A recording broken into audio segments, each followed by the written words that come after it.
इस कहानी को अंत तक सुनिए। एक समय की बात है। रोहन के दादाजी रोहन से कहते हैं कि क्या तुम्हें पता है, हिमालय की पहाड़ियों पर कड़ाके की ठंड में भी बहुत से साधु ऐसे हैं जिनकी उम्र सैकड़ों यानी 100 साल से भी ज्यादा है। उनका जीवन बिल्कुल ही सादा है। वो कम कपड़े पहनते हैं, कम भोजन करते हैं, उन्हें कभी कोई बीमारी नहीं होती। वो स्वस्थ भी है, तंदुरुस्त भी है, और वे लोगों से भी बहुत कम मिलना जुलना करते। वे वहां पे काफी ही आसानी से जीवन यापन करते हैं। ऐसे मनोज जैसे कि प्रकृति का असर उन पे होता ही नहीं है। रोहन ये बात सोच के हैरान था कि कोई इतनी कड़ाके की ठंड में भला कैसे जी सकता है।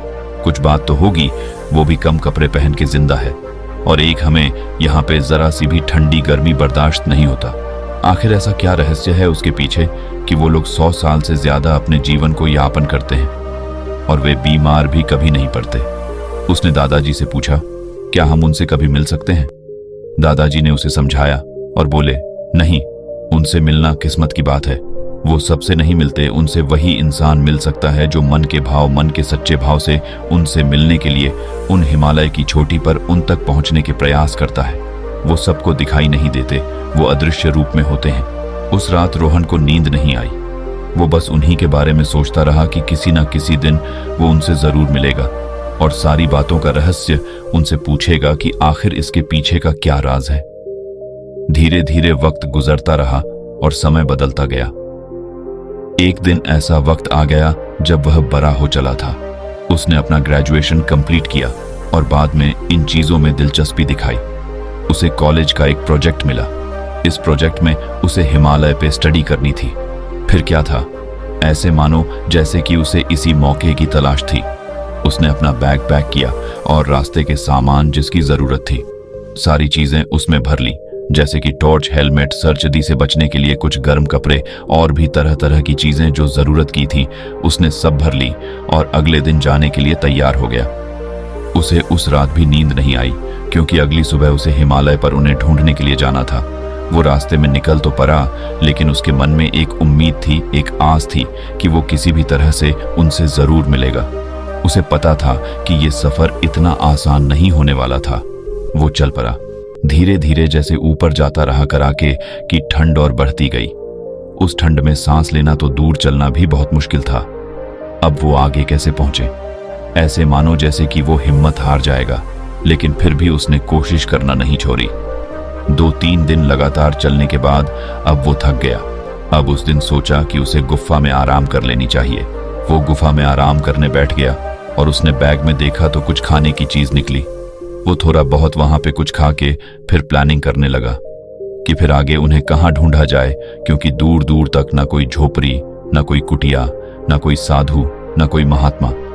उसे कुछ भी दिखाई नहीं दे रहा था जिससे उसे लगे कि कुछ तो आशा है कि मैं उनसे मिल सकता हूँ।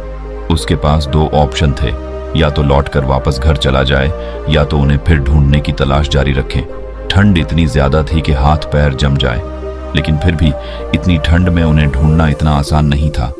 अगले दिन जब सुबह हुई तो उसने देखा कि उसकी हिमालय के उस पहाड़ी के नीचे एक बड़ी सुंदर सी प्यारी झील थी। वो झील इतनी सुंदर थी कि जैसे मानो कि स्वर्ग से कोई आके उस झील को बनाया हो। वो झील को देखने के लिए नीचे निकल पड़ा और जाकर देखा तो उसका पानी बिल्कुल नीला और साफ, ऐसा जैसे बिल्कुल कोई शीशे की परत हो। उसने उस पानी को पी कर देखा।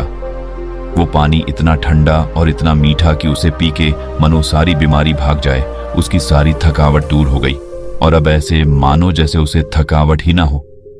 तब तक उसने देखा कि उस झील के पिछली छोर पे एक छोटी सी गुफा का रास्ता दिखाई दे रहा है।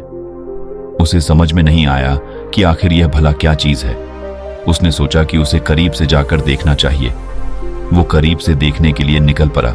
जैसे ही वो अंदर गया उसका पैर फिसला और वह नीचे खाई में गिर पड़ा। वो खाई बहुत गहरी थी जिसमें से बाहर आ पाना बहुत मुश्किल था। उसके पैर में फिर से चोट लगी और वह वहीं बेहोश हो गया। अगले दिन जब उसकी आंख खुली तो खुद को एक आरामदायक एक बिस्तर पर पाया। उस बिस्तर के आसपास एक महात्मा बैठे हुए थे। वो धीरे धीरे आंखों को खोला और देखा कि वो ध्यान कर रहे हैं। जब उनका ध्यान टूटा तो उसने महात्मा से पूछा कि आप कौन हैं? महात्मा ने कोई जवाब नहीं दिया। उसने फिर पूछा, आप कौन हैं और मैं कहां पर हूं और मेरा बैग कहां है? आप मुझे बताइए। उस बैग में मेरी खाने पीने की चीजें थी। मुझे भूख लगी है। महात्मा ने कुछ जवाब नहीं दिया। थोड़े समय बाद वो ध्यान से निकलकर बोले, तुम्हें अभी भी बैग ही पड़ी है। उसने बोला, बात बैग की नहीं है। उस बैग में कुछ कीमती वस्तुएं थीं और कुछ जरूरी चीजें थीं जो मेरे काम की हैं। आप बस मुझे वो दिला दो। महात्मा ने पूछा, तुम यहाँ पे किस लिए आए हो और किस मकसद से आए हो?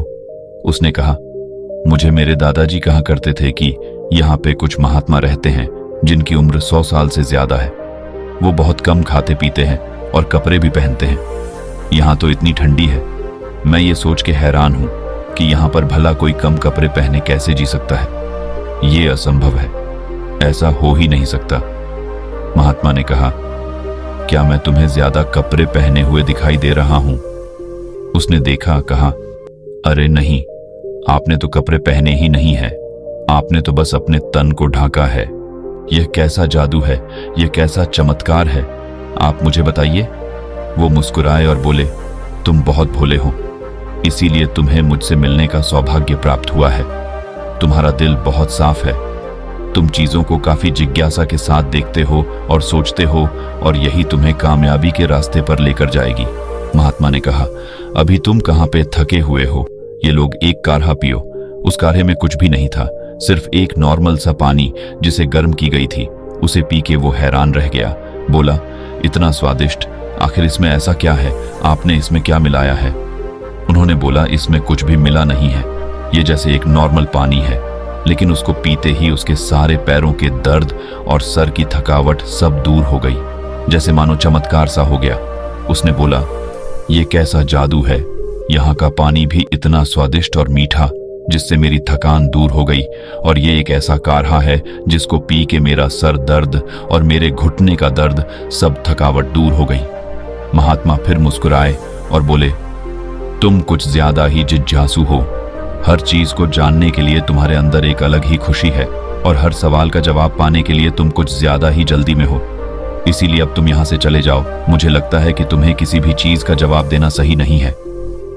वो लड़का बोला, नहीं नहीं महात्मा, मुझे क्षमा करें, मेरे से गलती हो गई, मैं थोड़ा ऐसा ही हूं, मुझे माफ कर दें, अब मैं यहां से कैसे जाऊं? वो कुछ नहीं बोले और चुपचाप ध्यान में चले गए। वो लड़का हैरान था।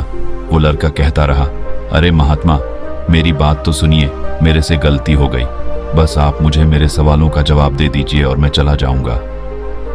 महात्मा फिर से ध्यान में लग गए, ऐसे मानो जैसे कि उसकी बातें सुनाई नहीं दे रही हो, और वो इधर परेशान हो रहा था कि अब क्या करा जाए।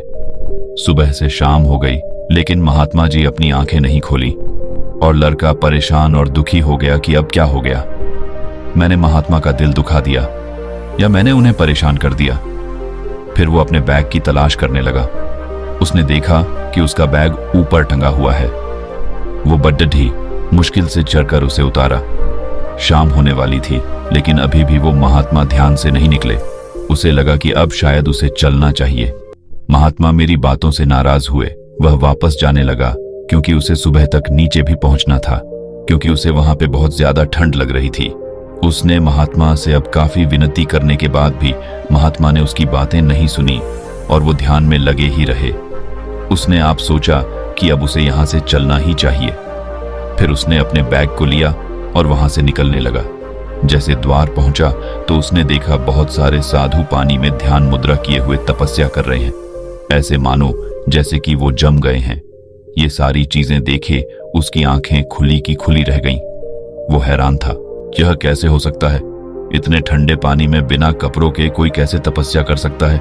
कुछ बात तो है। वो देखते ही रह गया, क्या आखिर ये क्या? वह चुपचाप वहां बैठ गया। तब तक महात्मा पीछे से आए और बोले, तुम्हें क्या जानना है, तुम बताओ। वह महात्मा के पैर पर गिर गया और माफी मांगा। बोलो, मेरे से गलती हो गई, आप मुझे क्षमा करें, मैं आपका दिल नहीं दुखाना चाहता था।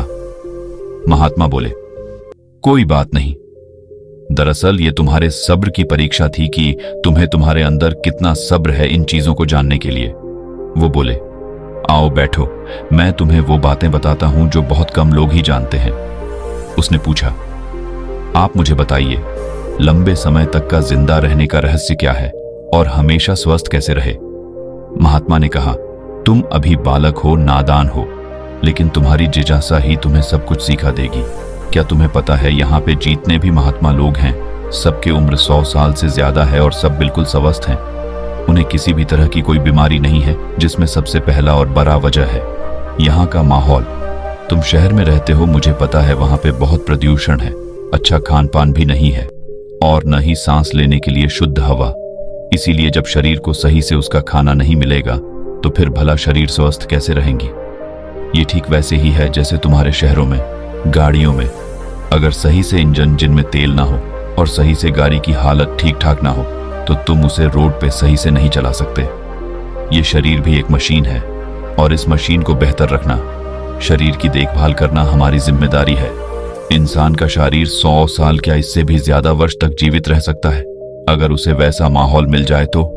उसने पूछा, ये फिर कैसे होगा? कृपा करके आप इसके बारे में मुझे बताइए। महात्मा ने कहा, ठीक है, अब मैं तुम्हें जो बातें बता रहा हूं तुम उसे जिंदगी भर याद रखना और इन बातों को तुम सबसे पहले ध्यान से सुनो। सबसे पहला और जरूरी बात, साफ हवा। महात्मा ने कहा, क्या तुम्हें पता है एक साफ हवा कितनी लाभदायक है? क्योंकि हमारे शरीर का भोजन हवा है और आजकल प्रदूषित हवा में शरीर भला कैसे स्वस्थ रहेगा।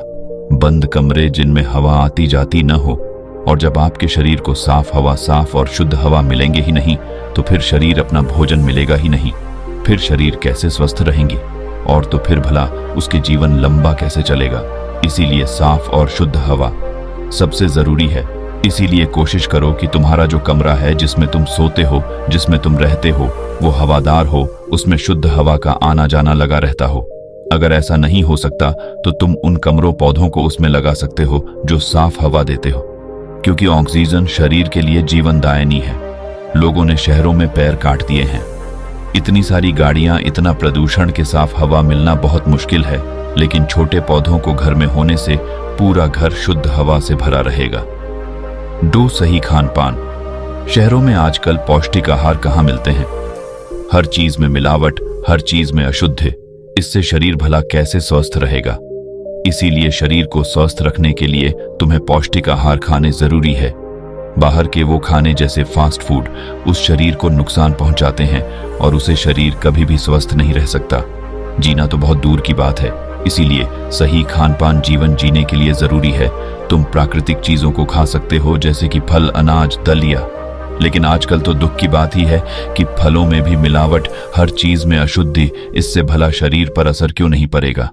लेकिन तुम्हें हमेशा कोशिश करनी चाहिए कि तुम प्राकृतिक तरीकों से उगाए गए भोजन को ही लो, मिलावटी चीजों से दूर रहो और बाहर के फास्ट फूड खाने को बंद करो, तभी शरीर स्वस्थ रहेगा। नंबर 3, व्यायाम। हमें लगता है कि व्यायाम करने से क्या फर्क पड़ता है, लेकिन फर्क पड़ता है। हर दिन भी ध्यान करो, हर दिन कम से कम 20 मिनट के लिए एक्सरसाइज करो, क्योंकि इससे तुम्हारा शरीर तंदुरुस्त रहेगा और तुम्हारे जीवन जीने में तुम्हें मदद मिलेंगे। अनुलोम विलोम, सांसों पर ध्यान, प्राणायाम, ये सारी चीजें जरूरी हैं जो तुम्हें लंबा जीने में तुम्हारी मदद करेंगे। क्योंकि अगर तुम शरीर का ध्यान नहीं रखोगे तो फिर शरीर तुम्हारा ध्यान कैसे रखेंगे? इसीलिए यह जरूरी है। नंबर 5, ज्यादा चिंता करना। लोग बेवजह चिंता करते हैं, हर बात पर चिंता, बिना कोई खास वजह भी चिंता। इससे शरीर हमेशा बीमार से रहता है। इसीलिए तुम्हें ज्यादा सोचना नहीं चाहिए। फालतू की बातें जो तुम्हारे हाथ में नहीं है, फालतू ही काम जो अभी होने वाले नहीं हैं। इंसान भविष्य की चिंताएं करता है, पुरानी बातों को सोचकर दुखी होता है और आज में जीना भूल जाता है। इसीलिए आज में जीना सीखो। तुम्हारे हमारे पास क्या है क्या नहीं है इन सब की बातें छोड़ो।